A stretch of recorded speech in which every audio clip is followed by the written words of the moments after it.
Hey, welcome, all my right thinkers. Thanks for tuning in to check out your boy, P Funk. Thinking right out here in the lab, I'm in the book, doing what I do for you. This is going to be a nice little lesson talking about my girl, I said, and devotional love. So let's go. Rightism 25 rules led by storytelling. Story with a message. There's a message in the story for life. I give life lessons. You tune in to receive them. Excuse me. We got a good thing going. I appreciate you. Let's do what we do. Right thinking mission, and I'm on it, is to enlighten, inspire, educate, and motivate you, the individual, to a higher spiritual level of enlightenment.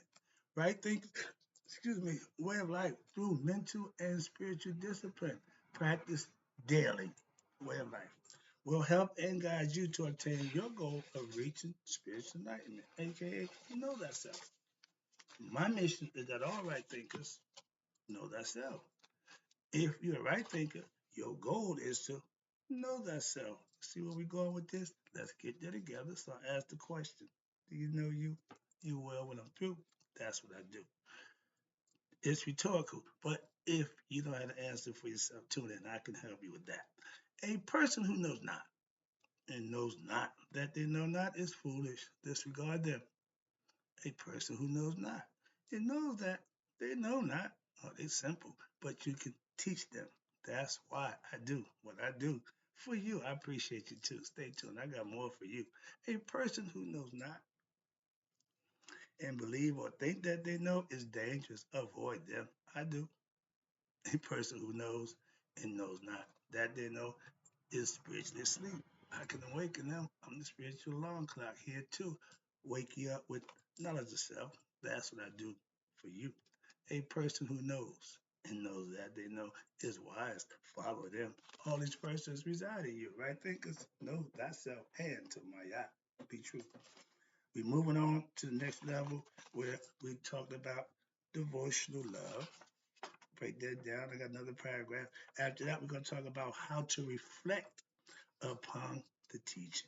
And if we get a little time, I'm gonna take you to mystical aspirations. Excuse me, mystical aspirations, yeah, and round it up with temperance, and if time permits, fortitude. A word that we don't see much of or hear much of today, but let's talk about it. All right, let's go. Devotional love. Seeketh thou God. Seeketh, excuse me, thou seeketh for beautiful. One is that path that leadeth where? Unto it. Devotional, devotion joined with wisdom. It's okay to have devotion to God, and that's fine. But without understanding, it's blind, it's unusable. Why? It ain't doing nothing. So along with the wisdom, put it together, and it's what you're gonna get. Watch this. Now let's go. Another important way to deal with what? The ego. Watch this. Is what? Is to develop devotion for God, your higher self. Don't get caught up in the physical world. Don't get caught up in the desires of the flesh. Don't get caught up in a whole bunch of nonsense. Why? That's what's going to detract you from what you need to be doing. And when you become, excuse me, when you begin to direct your feelings toward God, higher self, the divine, instead of toward objects, personal things, pleasures of the flesh, there is a special kind of what? Inner sentiment, which emerges where? In the heart. It is spiritual love. Again, I don't need to touch, feel, to have love for you because it's a spiritual thing and it's all mental. What's that? Telepathy. When you get to understand the telepathy, meaning thinking it, feeling, understanding it, it don't have to be physical. Remember, the first law is all mental. So that's telepathy. And there is a special kind of sentiment which emerges in your heart. Why? Because it is spiritual love. Spiritual love, pay attention, is different from ordinary human love. Why? Because it is not based on the ego. the I, the me, what's in it for me, what I'm gonna get. That kind of love, it's not that kind of love. But when you love something in the world, why? It's based on what? Your egoistic relationship to it. How do you feel about it? What it do for you? Whatever. Okay, that's not spiritual love. That's egoistic love, and this is a limited form of love. Long as it's what you like, yeah. But it is not real love. Again, ordinary human love is always based on what? An attachment and possession. Or excuse me, passion, sorry about that. It's how you feel. If it make you feel good, it's good. But these things are what? Transient. Meaning what? They're illusionary. Whereas divine love, self-knowledge, is based on what? You actually discovering what? The very basis of your own existence. Yourself. God. Hmm. And the eternal, how he is, internal, the eternal witness, I just gave you that. He's eternal, he's infinite, and the essence is what? Within you. Hmm. Hmm. And becoming attached to it, that means you're showing divine love of what? Which is they call universal love. I mean, you love everything equally, everybody. Ordinarily, love is limited. Well, I love you because you're my sister. I love you because no, I love you because you look. No, no, no. That's all limited and being reserved for what? Certain family members or special people who you deem worthy. Limited love. Divine love. There you go. Divine love helps you, the individual, to truly understand and to have the feeling that there is a what? Greater entity. And where is it? It's in me. Greater in me is in the world. I hear y'all say that all the time, but this is telling you way before y'all come up with it. We had that concept a long time ago. Just saying. But the greater entity that's in me, who is more exalted than any person or object in the world. Who could that be? God. This help is a person, excuse me, this help a person, it'll help you to come to the teaching with what? Humility and reverence, respect and understanding. Why? Because it's something you want and they're going to give you what you want. All you got to do is come and get it. I'm here every day for just that. So, therefore, the yoga of what we call devotional love is an integral part of the yoga of wisdom. Again, I tell you, it's 5 of them. Use them, master them all, and you can use them intricately. This is showing you how to use your devotional love. Watch this. One extremely effective method is what? Is to listen to the teachings as to obtain what? Recordings from an authentic spiritual teacher. When I was coming up, I got tapes of Dr. Ben, Dr. Clark, Asa Hilliard, all my teachers. I had to get the videotapes. Why? I mean, just the audio tape. Why? It wasn't a video. I couldn't make it to all the lectures. So you did that to listen and learn and reflect. That's what you do. And watch this. Listen to the teachings is to obtain recordings from an authentic spiritual teacher. All right. Why? Because they can be used. This information can be used. You can use it in your car or either at home and as often as you like instead of what? Indulging. Here you go, right here. Spend this time instead of indulging in gossiping or other inane endeavors like television or mindless games and talk. Useless conversation. I got no reason and purpose to have them. A lot of people I don't talk to. Why? Because they don't want to talk about a bunch of nothing. So you got to be the dictator of that. Watch this. Now, how to reflect upon the teachings. I told you last lesson how to listen. Now, this is the next phase. How to reflect. Let's go. The process of reflecting upon the teachings requires what? A keen understanding of the mystical knowledge that's being imparted to you through the myth of the Assyrian resurrection, which we're dealing with what I said. And once these are known, well, watch this. Once these are known, well, the task is to now what? Remember these things continuously by deliberating on them, these as often as possible. I tell you, I'm God conscious. I'm practice my yacht all the time. Everything with me got to be balanced. Everything with me got to be straightforward. Everything with me got to be on the up and up. Now, but I wasn't always that way. So I made that change. And watch this. Doing this, now this can be done while you're at work, while you're at home, while you're at the store shopping, etc. Why? It's all mental. Further chanting. Now, I don't walk around chanting, that ain't my thing. But further chanting the divine name of the goddess, Mans Maya, is an effective means to also what? Remember the teachings. This process of chanting also leads to what? Concentration of your mind. And remember, a concentrated mind is an unstoppable mind. So when you learn to concentrate the mind, and concentration of the mind does what? Prevents the mind from straying. Watch this. The saying is, idle mind is the devil workshop. If you're continuously thinking about God, continuously got your mind on goddess, whatever, whoever it is for you, the devil can't get to you. Why? The mind is busy on something else and other things. Idle mind, meaning it ain't on nothing that, the devil can have his way. So be careful. Why? Keep your mind concentrated on something. And that being, doing that will keep the mind from straying into what?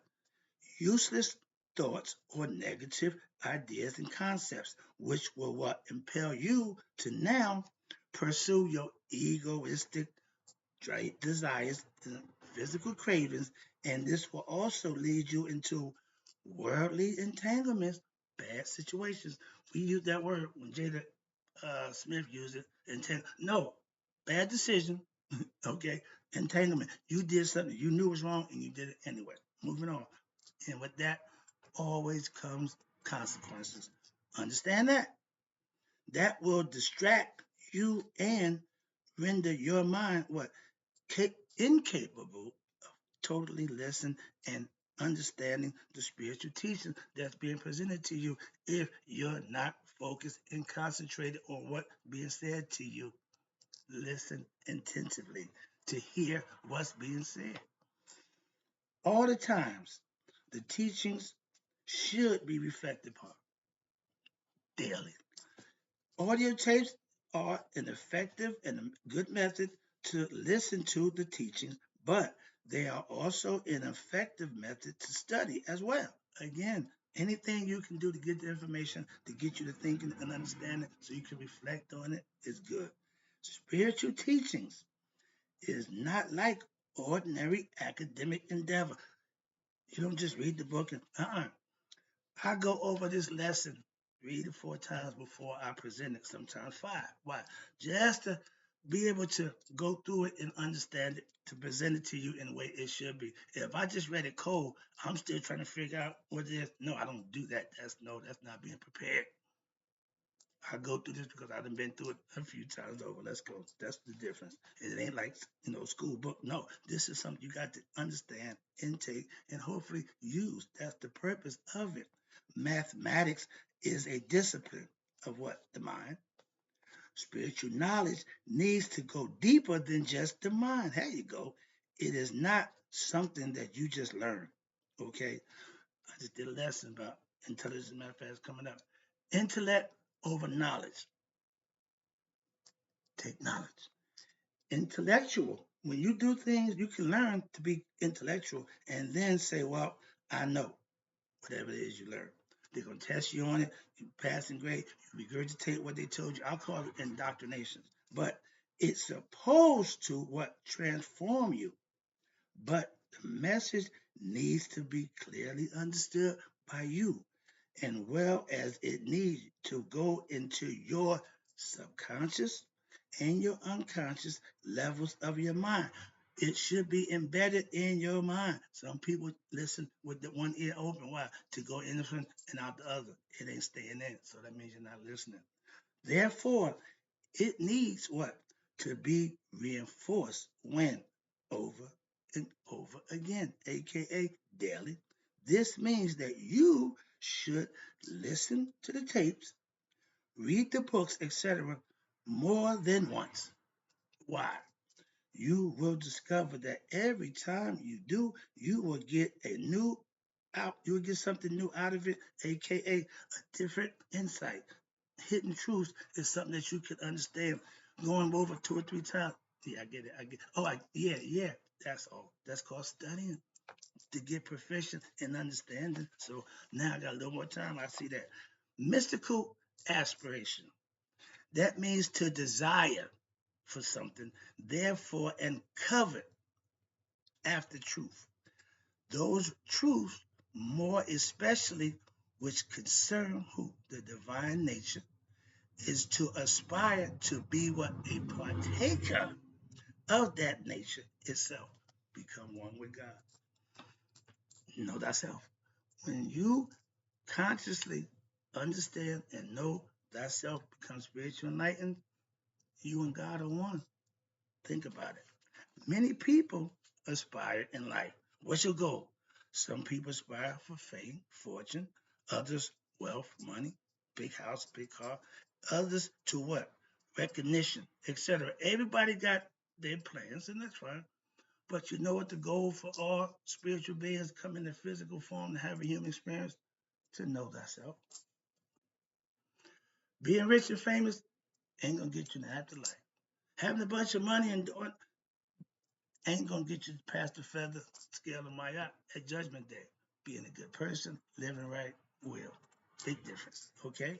Many people believe in aspiring to what? See God, I'm going to heaven. Yeah, that's okay. Or to go to heaven, to live with God after death. Okay. How you gonna make that happen? You can believe, you can want, but the Egyptians gave the blueprint on just that. Now we listen to a whole bunch of different concepts and viewpoints. It should never change because what I'm giving you thousands of years ago information. This is concepts that I got from our ancient ancestors. They nothing new about this. But y'all think it is. But you didn't know. It's new to somebody who don't know it. Moving on. That's why. But if you want to go to God, you want to go to heaven after death, this is a form of what they call lower aspirations. Well, I want to go. No. Watch this. And it is typical in ordinary religion systems at the lower levels of spiritual practice. I told you that book, Religion, is elementary. It's just to get you started. Y'all think that's the end all be all. That's the problem. So moving on. But it's to get you to spiritual practice, myth and rituals. They tell you stories, the myth, the ritual you practice. And the third part, if you did it right, you will know something. Mystical experience. You will have your own knowledge of your higher self, aka God. But right thinkers, aspirations for what? Discovering God. You don't give a worry about getting to God after death. You worry about doing God's work will. So when that happens while you're alive, so when death comes, you'll be ready. And discovering God and to what? Partaking in what? Divinity is known as what? You ready? Mystical experience. When you want to get to God, you're going to do the things that make that possible. Whether it be Christian, Islam, or Judaism, whatever they tell you to do, you do that, and in earnest, you will get to God. I know that. Watch this. And by this, it impels, excuse me, it implies that what? That there's a mystical union right there. That's the end result for all religious concepts that you're supposed to have that mystical reunion, that union with God, with the divine. This is considered the highest form of spiritual aspiration. We call it nihas. Ancient Egyptian, y'all call it spiritual enlightenment, anointed. Vedas call it Makshi, Moksha, whatever. Everybody got a name for God. So, in aspirate, right thinking, you must develop your own desire to what? To become one with the divine. It's personal. Again, me having it, me knowing it, me doing it is just for me. You got to get it for yourself. I'm here to help you do just that. All you got to do is put the work in. Now let me wrap it up. You individually, right there, you personally must have your own aspirations and you aspire after what? The most perfect participation in what we call divine nature. Waking up from your human consciousness to realize you're God, become God conscious, and know that you and God are one. Hence, know thyself. I'm wrapping it up. I got to get this little temperance thing in. I think this is important. Temperance, right quick. Control of your sexual urges. We call it sexual retention, but temperance is good. Watch. Abstinence. Young people, that means not having sex. From all indulgence of the carnal appetite. Again, sex. And it restrains the intemperate and the voluptuous parts wherein due bounds. Because it look good, it's temperate, you got to be able to control oneself, those urges, and that's the most strongest urge that we have in man. But to master that and control that, that's self-mastery right there. First thing is control that thing down there. Okay, right now. When the body is not seen as objects of pleasure, when we see that lady half naked, all we thinking about is what? Pleasure. Moving on. They do it for that purpose. When you can see the body, you see the body is seen not as an object of pleasure for others or as a means to sex, enjoyments, and other sensual pleasures, the pressure of the sex urge will be what? Reduced. Get control of it. You don't go crazy. Tell them, what? They just lose their mind. Okay? Knowledge, again, self-knowledge is to the true purpose of the body as the vehicle to what lead the soul so that it can obtain what? Enlightenment will be firmly rooted where? In the mind. When food and drugs, including alcohol, are not seen again as objects of pleasure. I don't drink, I don't smoke. Simple. I don't have no use for that. Don't go to the nudie bar or that. Don't do that either. Watch this. Oh, I ain't got time to talk right now. I'm just telling you simple fact. But they will not hold. Watch this. They will not hold the interest of the spiritual aspect. Why? You get bored. It ain't doing nothing for you at a certain point. It's just giving you pleasures of the flesh. When you get rise above that, now you're spiritual. Now, with this understanding of being spiritual, it is clear that control of your sexual urge to conserve potential spiritual energy and they call it purification of the diet are necessary practices on the spiritual path, which will enable you to aspire to what now achieve increased spiritual sensitivity. When that girl what by now, you the man. Okay. That's the difference. When you cannot see him as pleasure box, that's the difference. When you can be a female friend and not think about, that's the difference. See where we're going with this? Let me wrap it up for you. And that's temperance here also implies what? Control over all your lower urges. Lower nature, below the waist. When you get control of them, that's when you raising your conscious level and you become a better person. Watch this. It means what?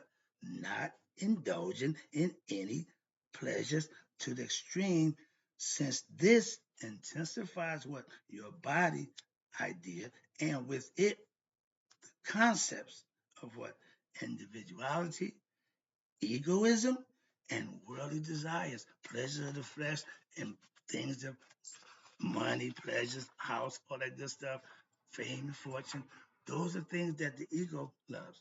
And when you practice my right thinking philosophy correctly, the conserved energy that you will have can now be transformed into what? Spiritual energy. Semen retention does that for you. By what? Directing it now instead of outward, the various energy centers in the body until it finally reaches what? The center of your intuition vision, third eye vision. the serpents going up to Kundalini. That's what they're trying to explain to you. I want to stop. I got to read one more. I got one fortitude. Fortitude is an important quality to develop. Why? Because it implies the development of a preserving character. You're bettering yourself. You cannot succeed in anything if you do not have strength or the willpower and the determination to succeed in whatever endeavors you have in your life. You should develop perseverance in the face of what adversity. When things ain't going good, stick with it. Most people give up and have faith in what the goddess and that she will provide also for you the things you need. That's believing in the higher power. Feel that as you practice listening and reflecting upon the teachings daily, that the goddess is now drawing ever closer to you and that you are gradually being what? Freed from what? Your ignorance and your misery of life because of things that you do out of ignorance. Lower nature things, chasing them girls, doing things that's wrong that you know is wrong. Once you get better at that, you'll stop. So therefore, the rituals associated with the worship of the Divine Mother, I said, must be carried out unceasingly, in order, that means all the time, in order to help you, the person on your spiritual journey, keep her with you. Thus, every day, daily, the spiritual discipline that you live by must be practiced, regardless of the weather, externally and internally, regardless of whether or not you are feeling good about yourself, which you always should, or bad about yourself, which you never should, whether or not you are rich or poor, your choice, wise or ignorant, etc. See where we're going with this? It's all about you. You should practice your spiritual disciplines when daily and without fail. When you do that, something's going to change. This is the process which will what? Allow you to transform, both positive and negative, and now to discover what? The transcendental self, aka your higher self. Thus, now there are some basic requirements for this spiritual program of life. I call it spiritual discipline, meditative state of life, whatever you want to call it. But there's the spiritual program. Watch this. This should be seen, you ready for this, as a way of life instead of a task or a job. Me doing this is not a task, not a job. This is a way of life. I enjoy doing it. But the focus of your spiritual program should be on daily meditation. Daily meditation acts to what? Concentrate your mental power, and this in turn will what? Will lead you to have greater willpower. Why? Because now your mental energy, along with your spiritual energy, is no longer wasted in searching to fulfill what? The physical pleasures of the body the wrong way. You use your energy in the wrong way. That's what? Wasting it, masturbating, whatever you want to do, all that stuff. Excuse me. That energy, if it stays in the body, it helps increase your spiritual awareness or your spiritual sensitivity, they call it. Bottom line, it helps to what? Abstain from what? Wasting your energy. We call it the sexual fluids in it, cerebral spinal fluid, whatever it is. But it's the elixir of life. If you save it, 28 days, don't waste it, it adds years to your life. Hope you enjoyed my throat getting so I gotta go. And in closing, right thing is may y'all live to be 100, maybe 100 minus a day. So I never knew that you all had passed away. I'll be right back. I get something to drink.